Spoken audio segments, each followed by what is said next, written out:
If I understand how the police officer feels, how the police officer thinks, if I evaluate all the risks, if I'm looking at the safest way for this officer to perform his or her job, what does it matter whether I could go to the range and hit the target?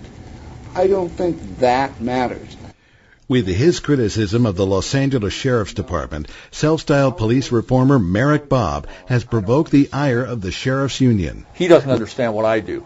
He's watched TV, he's watched those police shows, and he thinks he knows about law enforcement. He doesn't.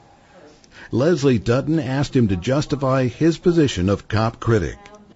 I don't think it's necessary to have a background in law enforcement. I think what is really necessary is that people approach it with an open mind, learn as much as they can, be curious about law enforcement, ride along with officers, hear their stories, talk to the police union. Merrick Bobb has been critical of the operation of the L.A. County jails. In contrast to the comfort and convenience of the L.A. jails, Sheriff Joe Arpaio houses his inmates in tents in the blazing Arizona desert. Leslie asked Merrick Bobb for his opinion of the austere policies of Sheriff Joe. We asked Merrick Bobb if he could endorse the policies of Sheriff Joe. With all due respect to the sheriff you mentioned and others who have that attitude, it is not their role to punish an individual to a greater extent than either the Constitution allows or the judge has sentenced that individual. And I think it's an arrogation of power for a sheriff to say, I'm going to make these people uncomfortable because I don't like these people, I think they should be punished more. That is not the jailer's role.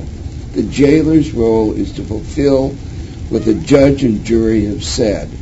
That individual must serve time. In 2005, the Sheriff's Union was so offended by one of his reports, they published a counter-report. We put out a review of Merrick Bobb's article on foot pursuits because it was flawed. Looking it over, they've taken each of your case studies and refuted your findings. No, they have not.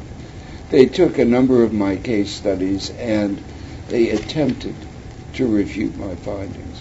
My findings stand. We don't get paid $200,000 a year like Merrick Bobb does to critique his work. There should be somebody watching what he does. What I said stands. Roy Burns suggests that hiring Merrick Bobb is a waste of taxpayers' money. I find it incredulous that our county, that our Board of Supervisors would hire an individual to criticize our law enforcement that has no background in that field. So I have no compunction about making recommendations in these areas because I believe that I understand the issues. To hear his complete response and explanation in this in-depth interview with Merrick Bobb, see the full show now as a paid subscriber only on Full Disclosure.